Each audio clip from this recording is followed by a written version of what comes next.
Guys, all our viewership thinking, what's going on? What's going on? That's how he starts them all. This is how we start. This is how we start 2026, folks. Oh my gosh! This is the first show, isn't it? Oh yeah. First show of 2026. Everyone out there in the ether. So we're back again, the three of us. We're doing this one more time. This is mad. This was only meant to be a one-off in 2018. Exactly. Just for Avengers Infinity War. That's that was it. All we were going to do, Deval, was talk about Avengers. We were going to say, oh, yeah, this bit was good and that bit was good and blah, blah, blah. And here we are 8 years later, mate. Yeah. still you took to it like crack. and along the way, we've got, we brought in Emmanuel. So Manny's here as well. He's back on the show. He's helping us out, and we're going to get his perspective on one of the movies later on in the show. So listen, let's kick off 2026 with the Flixters, everyone. So remember, like, subscribe. Deval, where can people catch us? Oh, it's same old places: Instagram, TikTok, YouTube, X, Facebook as well. And just open your window and shout out, Happy New Year, everyone. Happy New Year. Like coming to America. Happy New Year. But you got to do it like this, though, like in Weapons, with the hands out like that. All right, let's get into the show. Before we get into all the meat and veg, let's do the good stuff. So we're going to do some shout outs. And remember, folks, get in touch with us, like Deval already mentioned, and you could be a shout on the show. So go for it, Deval. Yeah, we've got a little handful of shout outs, and we always appreciate our supporters on Instagram, TikTok, Facebook, Twitter, whatever it may be, social media. We enjoy when you reach out. We enjoy the interaction. So first shout out goes to Cephosaurus Rex. Yeah, a dinosaurus kind of name. We've got to get this person back on when a Jurassic Park, exactly, when a Jurassic Park film comes out, maybe. But yeah, Cephosaurus Rex was chatting about movies. That's it. Just chatting about movies, chatting about what he likes, what he doesn't like, and Bob's your uncle. That's it. He's here. I think he actually mentioned about. I think it was on TikTok actually. This one, and he mentioned that what film was it again? Oh my gosh, my mind's gone blank now. There was a film he mentioned. Yeah, it was about the Odyssey, and he said the Odyssey. I think he said the Odyssey is not a. Like, it's not a sort of, it's a film. It's not basically a movie on facts. And I found that kind of funny because it's true. I just said to him, monsters are real. The film's got monsters in it. It's not, it's not a fact. It's not based on facts. That's what he said. But I just said monsters are real. Look what's going on in the world right now. There's monsters. Trust me, man. There's monsters all over the place. One we know which has got yellow hair. Very much. B Coney as well on TikTok. Big shout out to B Coney. Lennart on Instagram. The Lennart is going to be in the Odyssey. And he's going to come on the show closer to the time because he can't talk about anything Odyssey-ish now. He's going to come out and talk about what he's done with Odyssey and all kinds of other stuff. Also, Jake_Manwaring, also on Instagram. He's also in the Odyssey. Oh, didn't know that. Put the post out, and the Odyssey guys came flooding in. This is what we do. We attract. This is what we do, Deval and Manny. This is what we do, man. Seriously. Find out what part he had to play in the film in July when it comes out. Looking forward to that. And last shout out goes to G__X. And she is looking forward to The Handmaid's Tale. Blessed be the fruit by his hand. So what, Deval? I'm just trying to go back and remember some of the what were back in the office when we were in our office days. Some of the conversations that we had about it was mainly Game of Thrones, wasn't it? Because that was the big thing. Yeah. Game of Thrones and Spark, they were the main shows. And Georgette would be like, "Oh yeah, what about this and what about that?" And Georgette would get in there as well. So it's good to see Georgette, in the mix. There you go. All right, those are our shout outs. Wicked. All right, let's get into movie news, and there's a couple of interesting points that we want to speak about. And this one, obviously, Deval, Manny, I'm not sure if you've seen this movie, but we're big fans of this movie or this franchise now. Neil Blomkamp, director of Chappie, District 9, and I think you were talking about a horror movie that he directed as well, Deval, before we went on. Yeah. But tell us about District Universe. What's going on with that one? Yeah, so Neil Blomkamp, as you mentioned, the great films that he's done, South African director, loves the sort of grungy, gritty kind of environments. You've seen the films that he's done before, like you mentioned, with Chappie and District 9 and so on. And so from what we're hearing, he's going to be directing District 10. What we saw in District 9 was a bit of a mad film. It was, oh my gosh, it was the aliens, isn't it? And usually it was different because they're the immigrants. Yes. Exactly. Thank you. Yeah. You're right. You're spot on, Emmanuel. Immigrants, coming to a country, coming to a world, and this is what's happening across the world at the moment. Do people belong? Are you an illegal alien? And in District 9, it covers that. So in District 10, we don't know what's going to be about specifically, but we can imagine it's going to be the next level of another, of the story, but another district. Yeah. So it's numbered, in I guess different numbers. Do the numbers go higher according to the level of alien, the danger of the alien, the amount of I don't know, but we're going to find out soon. And it was great the fact that it was set in a country other than the US. Exactly. We get all the alien invasion movies, and we're going to get more of those in 2026 as well, Steven Spielberg, etc. But like this one was like South Africa, the grunge, the grittiness, the urbanness of that whole thing, which I loved. So looking forward to that one. That's great. We'll keep an eye on that news. Now, I know the internet is kicking up a storm. I don't want you guys to spoil it for me, but I've started watching Stranger Things, the season 5. Apparently, I'm getting word that people aren't happy with the way it ended, and you guys have seen this, haven't you? Really? I haven't heard anything like that. Okay. All right. So, all right. Okay. Let's not deal with the final finale. Okay. But the news here is though that there's a sequel, prequel, there's a spin-off. What's going on? Yeah, so the news is that there's going to be a bit of I don't know what to call it, but it's a gap filler. So this is going to be called Stranger Things Tales from 85. And it sort of fills in the gaps from, I guess the years where, because remember in the series, we've got 5 series, and you saw how the kids were kids. It started off in 83. Yeah, and then they just went up in age. Obviously, they're meant to be the same age or just a year older. But there's certain things that happened between the gaps that we didn't get to see. Right. Gotcha. Stranger Things Tales from 85, which is what it's called. This is going to be an animation, and this is not going to. It's going to be created by the Duffer Brothers, but it's not going to star any, from what I can see so far, any of the original stars. I think that's good. By other people. So I think that's good because the question mark was just going to be, wait, who's they're too old. Yeah. Like, how are they going to be filling? Yeah. So it's got the characters, but they're voiced by other people, which is okay. Yeah, it's just gonna be, and Lou Diamond. As long as he's not animated like Scooby Doo and the and the gang or something. So far, looks like it's animated a bit like what was that animation on Netflix that had the?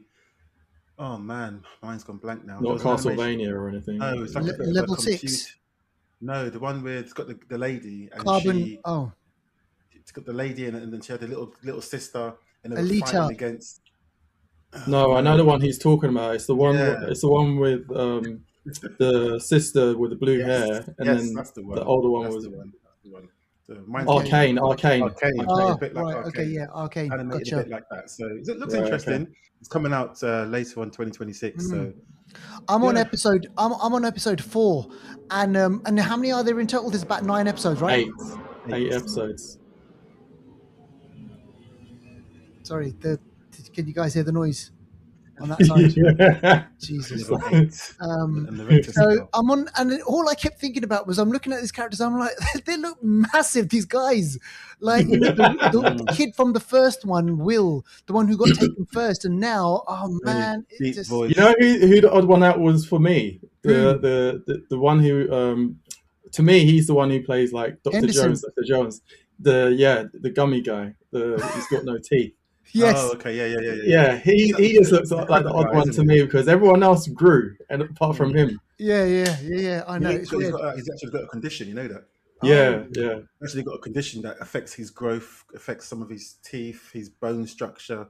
So that's why gotcha. he's not growing at the same kind of rate as the rest of the guys.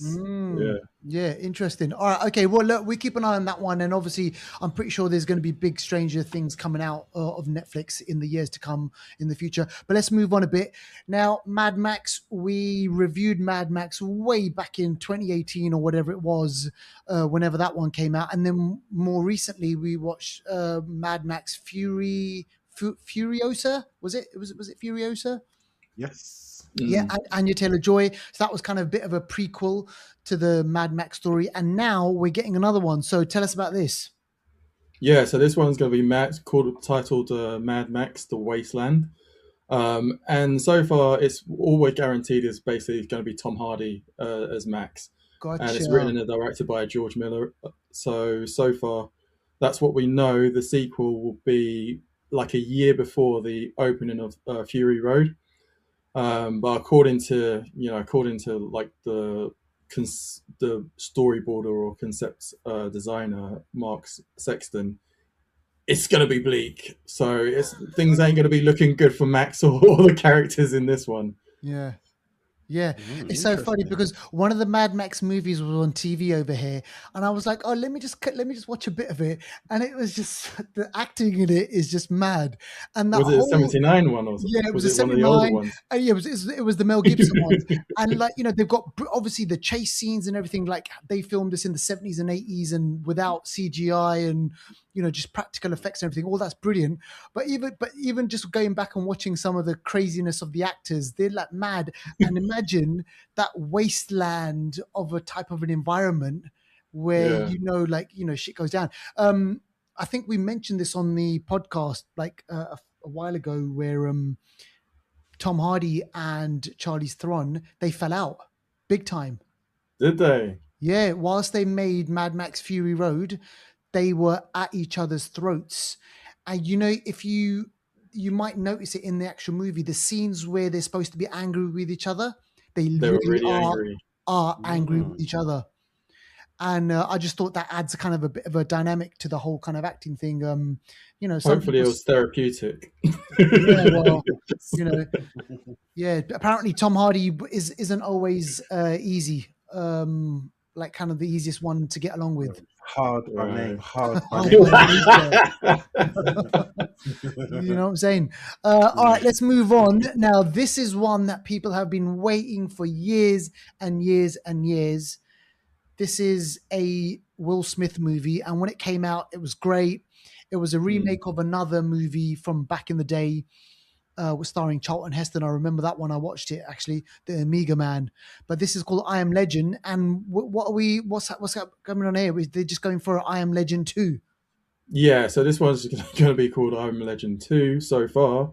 And yeah, as you mentioned, it's following on from the first one, which was starred Will Smith. He's coming back, making a comeback. But he's got another person with him, and we know him as Michael B. Jordan. Oh. And and this is going to be directed by Francis Lawrence as well. And Francis Lawrence, I mean, he's basically done some decent films like Constantine. He did the first I Am Legend as well, and he also did maybe not the not so popular ones for me anyway, the Hunger Games. Yeah, but I think, you know what? I feel like the reason why Michael B. Jordan is come onto this one is to help Will. Yes. Because absolutely, man. Because are people going to watch him? He's still got his fans. Yeah. Don't get me wrong. Right now, isn't he? He's going through a few some allegations allegedly right now. Is he? Serious? Yeah. Like what allegedly? I really don't want him to work again. Well, again, I've already heard snippets of it in the press and so on, but allegedly some kind of grooming of some sort, or some sort of allegedly some sort of. Are they going to say like grooming of his son or something? No. It's like another adult. But another adult's alleged that he was sort of grooming him for sort of sexual favors or something like that. And Oh my there's gosh. other allegations as well. But again, they seem kind of mad, but you just never know, you know. Yeah, nowadays you just do not know, man. All right, okay. Well, listen, you're right though, Manny, about bringing in another big name star like Michael B. Jordan. Obviously, he's coming off the hit of Sinners, did massive amount of money. So it's kind of business makes business sense, right? Bring in someone who's big. So what, I mean, are we talking like a father-son type of relationship? But it can't be though, because I don't remember. I don't think it's going to be a father-son relationship, because this one, I mean, the storylines that we know so far is basically, he's still going to be Will Smith playing Robert Neville, who's the is the survivor from that virus that he kind of had a hand in causing. But he's going to be waging a fight against the Dark Seekers, who are like, in the first one we saw like intelligent zombies, or semi-intelligent zombies, and these are who he's going to be waging a war against. So I think Michael B. Jordan may be someone that just crosses his path and then helps, but they're going to be resembling like vampires, similar to the first one, because remember they had they had like a reaction to sunlight, didn't they, when that was it, when they came out. So interesting. Still okay, searching for the cure. It'd be interesting to see if a zombie-esque type movie does well kind of at the box office. We'll see how that one pans out. All right, okay, let's get into new on streaming. And look, you've mentioned obviously Devour Stranger Things. Let's speak about this, the season 5 finale. I've started watching it, so haven't quite caught up just yet. But in terms of kind of the whole ending, does it end the way you wanted it or expected it to end? I won't say anything to spoil it too much, because some people, including yourself, may not have seen it by the time they're listening to this episode. So all I will say is, I mean, Stranger Things has been around for 10 years, and 10 years just by one day. It started in 2016, and obviously the last episode aired on New Year's Day 2026. So it makes it into the 10-year gap bracket.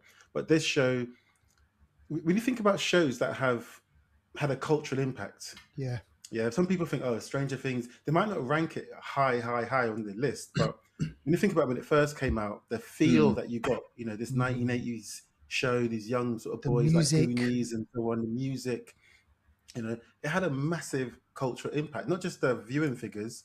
There's a stage show in Broadway and West End here in the UK as well. We've got all kinds of other media when it comes to Stranger Things. There's other, we talked about animation coming out. So Stranger Things is much more than just what it started out to be. It's affected many people. There's experiences you can go to. There's all kinds of things. So this show, yes, I'm not going to talk about the ending. What I will say is that the last episode is over 2 hours long. So you're getting a movie to end it with. And you can imagine all the pieces and all the characters and everything that you've seen over the past 10 years. It's always going to be difficult to wrap it up into a nice little bow. Yeah, I'll tell you what they did do well from the very beginning was for what I've been watching in terms of like other content, like when they're trying to hit the nostalgia, they hit the nostalgia so good. Like from the first episode, it was just the whole nostalgia hit was just bam, bam, bam, and they kept that consistency going throughout. So I was just I give them credit for that. I think the Duffer Brothers, they really know that kind of period, right? Like what got me was when I was looking at the hairstyles. I was like, gee, like, they got the hairstyles right, the clothes right, the big rimmed glasses, like all of that stuff. The whole feel of it was wicked. So So watch it, definitely watch it, and make sure you're concentrating. You've got time, 2 hours for the last episode. And let's see what you think afterwards. But I'll just say, I'm going to say anything because I know how important it is. Last episode is not to be messed with. I don't want to spoil it for anyone. Okay. All right. Okay. All right. So that's Stranger Things, and we'll obviously get more Stranger Things stuff, coming out from Netflix. But so keep it low with the Flixters. We'll speak about that. And then the other big thing that's come out on Netflix, I just I saw this, it popped up on the kind of the feed, and I caught a glimpse of this and saying it's done really well streaming figures apparently, but this is interesting, and this is the reason why it's picking up a bit of news is because it's Kate Winslet's directorial debut, and it's a story that's close to her heart apparently, and this is called Goodbye June. Have you seen it? Do you know much about it? What's it like? Are you going to watch it? I've watched it. I've watched it, and it's a good is it a tearjerker or? All right, I came close, but it is. You're anyone who's sensitive to like tearjerker movies. Yeah, okay. You're going to get those box of tissues ready. It's going to get you in the feels a bit. Yeah. But it was actually recommended to me by someone we know, who's into her fitness in a major way. Okay. Gotcha. Yeah. What's the body's PT? What's the body's PT? Yeah, and you know what? I think that it's for Kate Winslet. She's really done quite well on the whole dynamics of the family in this, and so I think it's definitely a recommended watch. Yeah. Okay, cool. That's interesting. Yeah. Because I know it's kind of like popped up on there, and a lot of people are talking about it, so there is a bit of buzz around it. This isn't a cinema release, is it, Manuel? No. It's not a cinema release, but it's not like crap where it's like straight to DVD, one of those. Which let's face it, that's what happens now. You get the straight to DVD is now straight to Netflix. It is kind of become kind of like that. All right, okay. So go check out those those things out on streaming, and if you watch them, let us know. Tag us at the Flixters on TikTok, on Instagram, on YouTube. Let us know if you've seen them, like them, and we can speak about it on the next episode. All right, let's do trailers. Now, in 2026, we got obviously a Marvel year, and when I mean a Marvel year, we've got a big movie coming out at the end of the year. But we're also going to be getting a few things here and there, and this is one of them. This is coming out on the 28th of January. I think here on the Flixters, we're not like, gagging for it. We're not kind of, hey, we can't wait to see this, but, our eyebrows are raised. I've seen the trailer now. This is called Wonder Man. And yeah, man, I mean, what are we making out of this? It's not high up on the list, is it? But we're still probably going to end up watching it. Yeah, I'm definitely going to watch it, but I'm not like overly excited. I mean, I think it's just been consistent since for a long while now, where I just keep my expectations low when it comes to Marvel. But Wonder Man is a character that I've not been familiar with growing up, and so I'm interested in seeing how they've basically like brought him to screen. So for me, it could go two ways. I think it could be like, no, actually, like it's a good series for someone who never followed the character from the comics, or it could just be like, okay. I mean, it's going to go the same way like Ironheart or something like that. Yeah, absolutely. So. And they're doing this thing, aren't they, Deval, where they're kind of doing this meta thing. So it's a TV show about a superhero, and they're talking about making a movie, casting a movie about a superhero, and everyone in that universe having superhero fatigue, which is a comment on what's actually going on right now, where people are saying, oh, there's superhero fatigue. So they're kind of doing something a bit meta, kind of wink, wink, nudge, nudge, fourth wall type of a thing. In the trailer, we don't know how he gets his powers, but he's got powers in this trailer, Deval. Yeah, and on powers, I mean, Wonder Man, Simon Williams, he's meant to be quite a powerful person. He's meant to have obviously super strength and invulnerability, super speed, electromagnetic manipulation, ionic energy manipulation. So he's actually like full of energy, and he can manipulate energy to his will. But yeah, so this is going to be quite different compared to what we've seen on sort of MCU TV or MCU maybe movies, other than maybe Century perhaps. But he was one of the founding members of the West Coast Avengers, and obviously what's going to happen with Doomsday, and maybe they're going to have different Avenger teams, because obviously we've got the new Avengers right now. Is he going to be part of another Avenger team. I don't know. I mean, like Emmanuel said, I'm not looking forward to this massively. It might be. I'm going to think it's going to be shit. I'm going to think, you know what? Let it be shit. Let me think that way. If it turns out being better, I get massively surprised. Exactly. Destin Daniel Cretton is the director, who obviously was he not Shang-Chi? Am I getting mixed up? Oh shit! And he's doing he's doing Spider-Man. Yes, exactly. So he's in Marvel's pocket. So he's hopefully gonna do a good job. Yeah. Abdul Mateen is gonna be Simon Williams. He's a good actor. So he is. Let's see. I'm not the whole Trevor thing. I'm not sure how much mileage they're going to get out of it because we saw it already in Shang-Chi. So I'm not sure. So we'll see how that all pans out. That might be a bit boring and a bit whatever. We'll see what happens. So go check it out. That's coming out on the 28th of January, folks. If you do watch it, let us know. Keep the conversation going on social media. All right, and the other one that's coming out is, and this is on HBO, I think, Deval, in the UK, Sky, maybe? BBC in the UK. Oh shit! Right, BBC. Worldwide, like over here, I think it's HBO. But this is Industry season 4. Now, what's the time? There's been a while since season 3 and season 4, right? I think a couple of years. I think not too bad actually. I think a couple of years. Of years. I think since season 3, yeah. And for people that don't know Industry is a really good show. It's basically. It started out a few years ago, young people coming from like, I don't know, university and places like that, going into the financial industry, going into stocks and, into, I think, Americans call it Wall Street, but it's based here in the UK. So they're just, trading and the world of trading that is just crazy, like sex, drugs and rock and roll, late nights, all that kind of stuff, backstabbing, inside jobs, manipulation. Wolf of Wall Street-esque. All kinds of shit, and it's when I first started watching the show, I thought, "What is this about?" It's really good. It stars Mahala. She only goes by one name, I guess, and it's also got a great actress called Marissa Abella. Is that her name?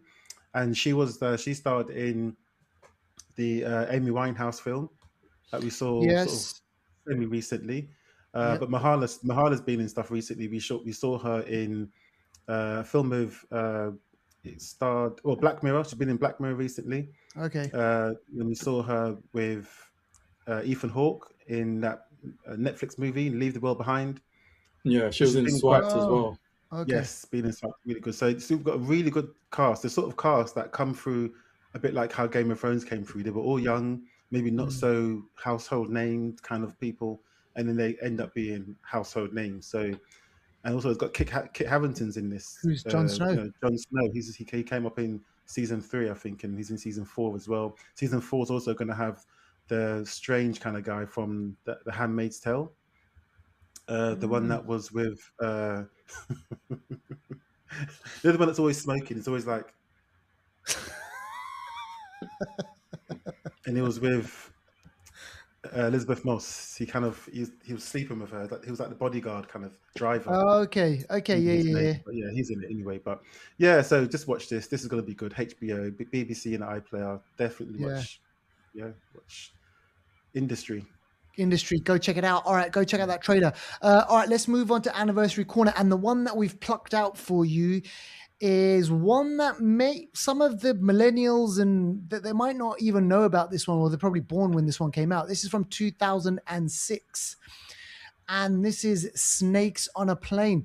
And you know what? It was one of those movies where I remember when the trailer came out where it was like, it's snakes on a plane. It was just like Samuel Jackson, is it? Samuel Jackson on it. And it was just like, oh my gosh, it's snakes on a plane. So yeah, it's mad. And this was the moment where Samuel Jackson was in he still is in everything, but he was in everything. And was it was this before or after Shaft? I can't even remember. It might have been before. It might have been after. I think it was before Shaft. Was it? I think it might have been before Shaft. But yeah, while I look, it was before. No, this was after Shaft. I just remember seeing the trailer and I was like, oh my god, how is this on being shown on TV as a trailer? The premise just sounds so ridiculous. I know. And, I wonder if was there ever a sequel to it or anything? Oh, Don't know, man. Don't know. I think there might have been. They could have been. I mean, you know, I was surprised that they did sequels for Starship Troopers after 1 and 2. Oh shit! I just realised Elsa Pataki is in this. Who's that? Chris Hemsworth's wife. She was the one in okay. in you know, the Brazil one, the Fast and Furious Brazil one. Yeah. Oh, okay. Yeah. Snakes on a Plane is a mad film, man. Think of the concept. You're on a plane and there's a bunch of snakes going crazy. You're trapped. You've got nowhere to go. You can't run. So it's a really, really stressful situation. That's an understatement. And then you throw in Samuel L. Jackson. It's got Bobby Cannavale, who was in Trap House, which is yes, one that we'll speak about in a bit. Flex Alexander, he's a sort of comedian kind of guy. This was, you know what, this bit of a crazy story here, but this the director, who is called David R. Ellis, also directed Cellular. Which is a film about mobile. Was it? Is that one with Chris Evans? No. It had, I think, Cusack, isn't it, or someone? No, it had the Irish guy. It had oh my gosh, it had the swimmer. What? Jason Statham. Chris Evans, you're right. Yeah, it had Chris Evans and Jason Statham, isn't it? Oh right, yeah. And so he directed that, but also crazy news is that the director's body was found in a South African motel in 2014. So he was dead. He basically died somehow in 2014. Police investigated and said there was no foul play. So don't know what his cause of death was, but yeah, he's passed away now. You know, 12 years ago. So strange one. Yeah, that is mad. And he worked on just looking at it. He worked on Final Destination movies, Harry Potter, Matrix, Resurrection. Yep. Damn.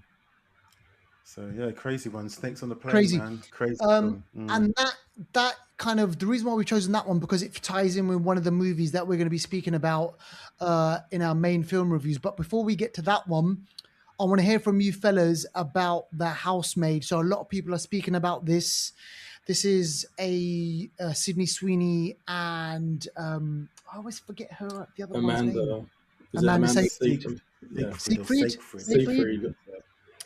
Yeah, so there's a lot of kind of good stuff about that about this, and apparently it's just doing really well at the box office as well.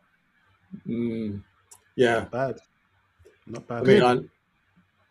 I was speaking with someone who believed that they read the book, but there's actually another title called The Maid, which is a different story to this one. But yeah, this one, oh my gosh! When I went to see it, it has got such a good plot twist. Yeah, yeah, it's got a really good plot twist. I was like, at the beginning, I was a little bit frustrated because Sydney Sweeney's character has basically she went into prison for something, and I was like, what did she go in for?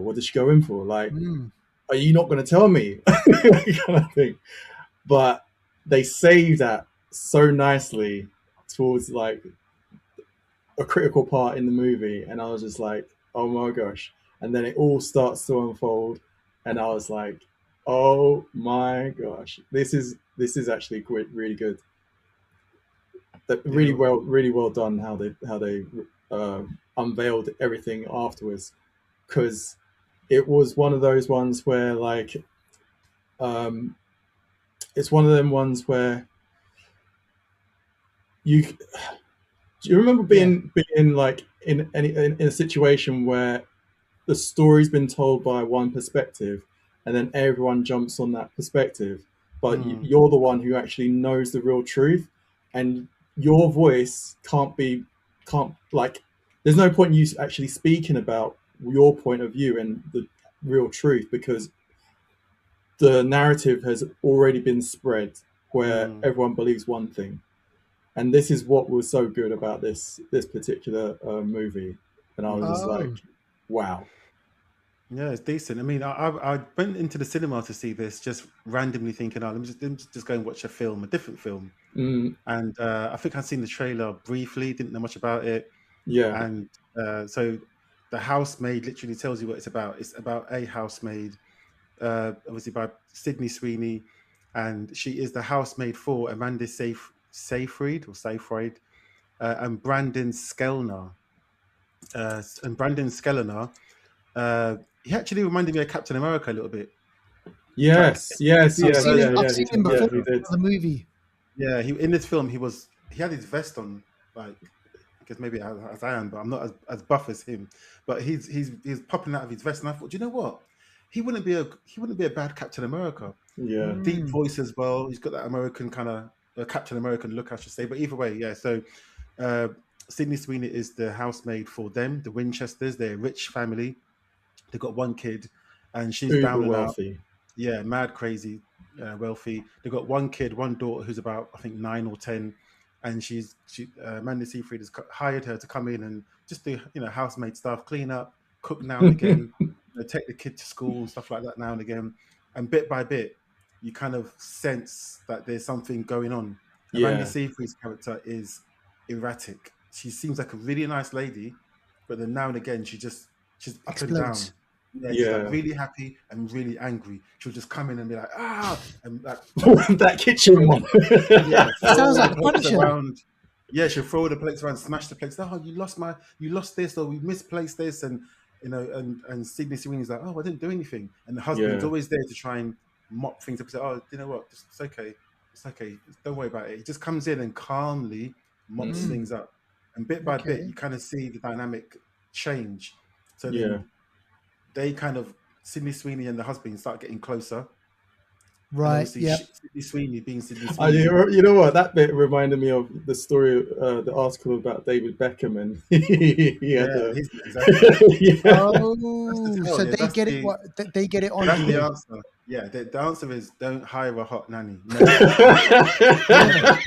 And it's the same thing. What happened with Jude Law? Don't do it. And what is it? Arnold Schwarzenegger, was it? Yes. I'm hiring a nanny. She's got to look like Thomas, from Tom and Jerry. Thomas. She's got to look like that. Thomas. She's got to look goofy, basically, like She's got to look like my grandma. My grandma. I'm not going for anyone. Yeah, I don't want no problems. But yeah, so things change. Sydney Sweeney and the fella and the husband, they get close. Yeah, her tits come out. Okay. I was going to say, apparently he's a bit raunchy. One thing leads to another. There's some raunchy bits. His chest pops out, all of that. So and then it develops from there. The wife by this time has been removed from the situation because things have happened. And well, mental institute. Yeah, don't give away too much, man. Don't give away too much. You know what? Don't tell me it's something like it's in her mind or something. No. You ain't gonna expect this one. If you actually guess this correctly, I will eat my hat. I was seriously. Oh shit! That's why I don't want to spoil too much. But yeah, so you know what it reminded me of as well. It reminded me of Gone Girl. I liked when I watched Gone Girl. Gone Girl was good. Yeah. Gone Girl was good because there was a little bit of a twist in that one. So she's not like it's not like a hand that rocks the cradle esque, is it? Or no, it's this one. Like I said, where the narrative has been spun. You will you will buy into that narrative, and you have no option.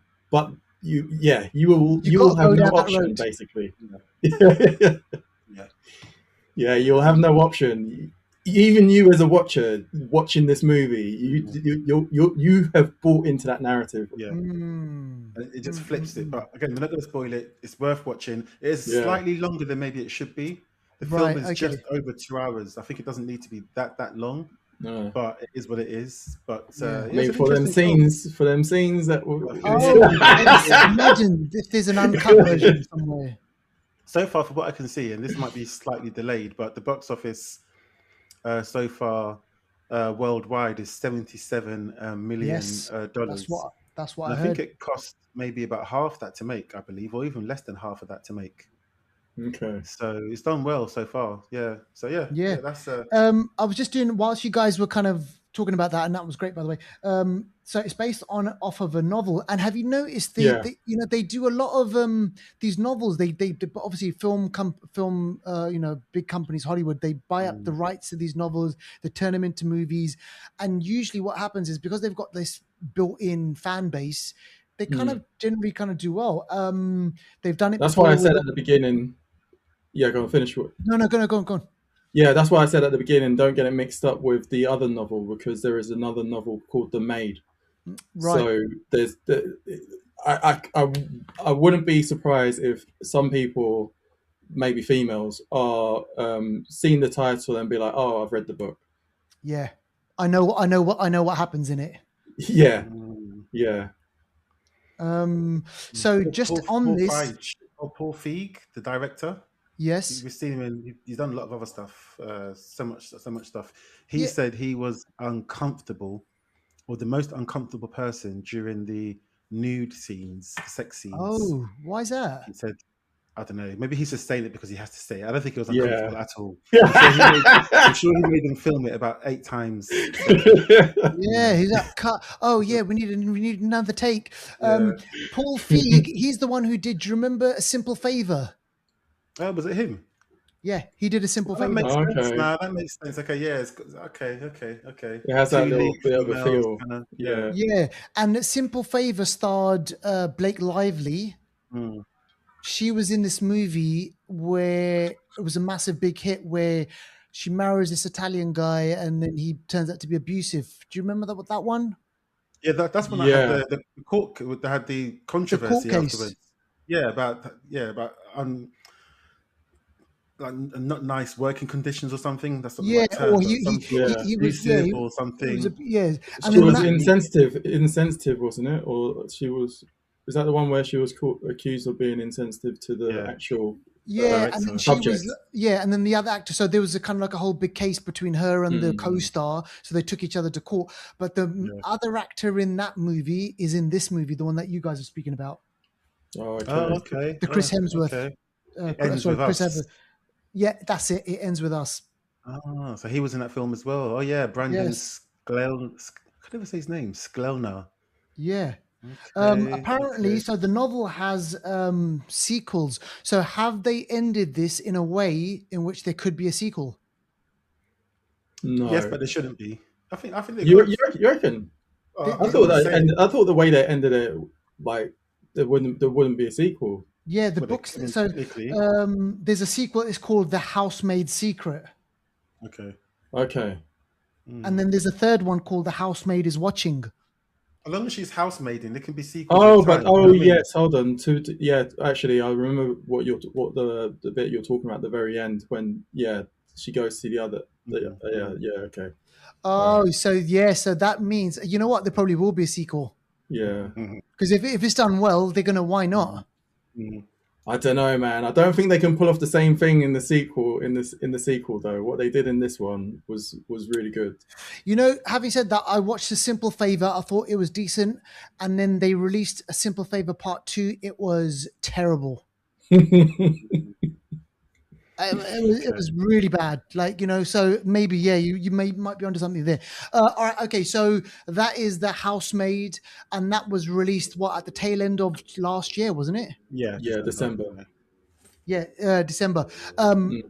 So go check that movie out, and obviously, if you do watch it, send us your steamiest bits that you like on a postcard. No, I'm only joking. All right, let's move on to the next one. So, just to kind of let you know, I had the choice of watching The Housemaid or watching Anaconda. And I remember Deval mentioned that he'd seen Housemaid. So I thought, oh, you know what? He's already seen it. And you know what? To be honest with you, I wasn't feeling it because I thought, you know what? I'm not really getting the vibe. So I'm not going to kind of watch that. So I thought, what else is on? Let me go watch Anaconda. That was the other big thing. And it's interesting because this is a meta reboot of the original Anaconda movie that we saw back in 1997, which starred Eric Stoltz, which starred Jennifer Lopez, which starred Ice Cube.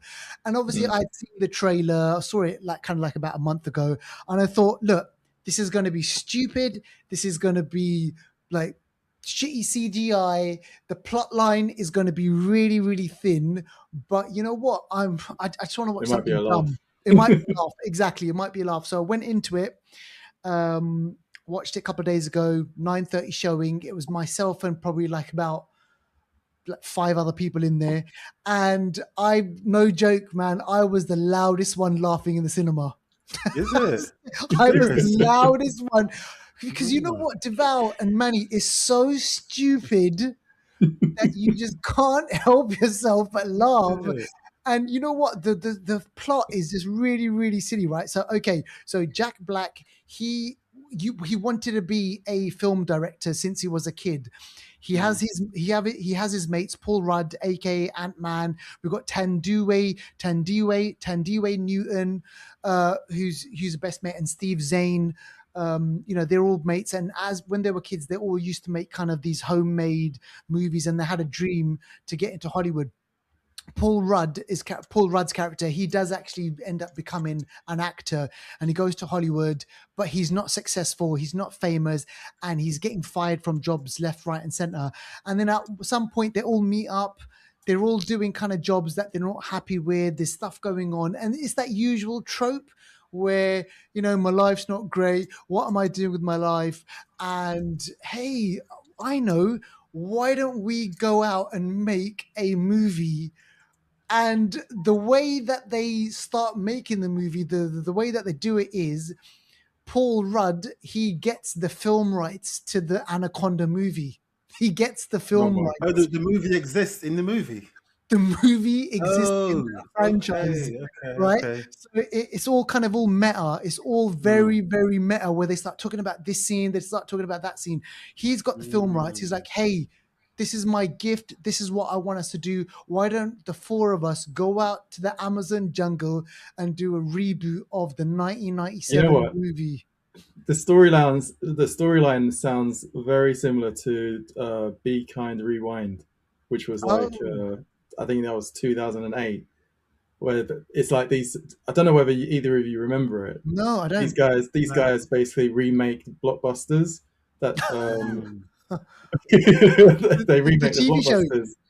No, as in like these guys working like sort of like like blockbusters, like Blockbusters. Do you remember Blockbusters, where it was video rental? Oh yeah, of course. Yeah. So they work in some, like, I think they work somewhere like that, and then something happens to all of the films, and then they basically decide that they're going to remake all of them, all of the blockbusters again. Oh my gosh, it's proper silly. But it sounds similar to that. Yeah, and this is what they do. So they all travel together, they all go to Brazil, and there's a kind of like another little side plot twist which isn't really important, but anyway, they all get there, and then they meet this kind of snake wrangler. He gets them the anaconda that they're going to be using in the movie, and then cue kind of lots of kind of hijinks and funny things that go on and on. But crucially, and I think, you see this in the trailer, so I'm not giving anything away, the anaconda that they basically, and the scene in the movie is so funny. That is a really, really funny scene. So then they're like, shit, how the hell are we going to finish the movie? We have to go out and we have to find ourselves another anaconda. So whilst they're out in the Amazon jungle, the real Sony, like the company Sony, are making the real Anaconda movie. And then there's this whole meta within a meta universe that goes on. And you know what? It's just absolutely mad. And it's a movie that shouldn't work, and you should look at it and just go, oh, that's just so lame. That's just so lame. But because they know that they're taking the piss out of themselves, making it works. Okay. So all the jokes they land. They it's funny. Jack Black, he's doing his thing. You see in the trailer as well. There's a bit in there where he's got a pig on his head and he's running, and you see the massive anaconda. We don't get any exposition on what that anaconda is doing or why it's there, how it flipping got there.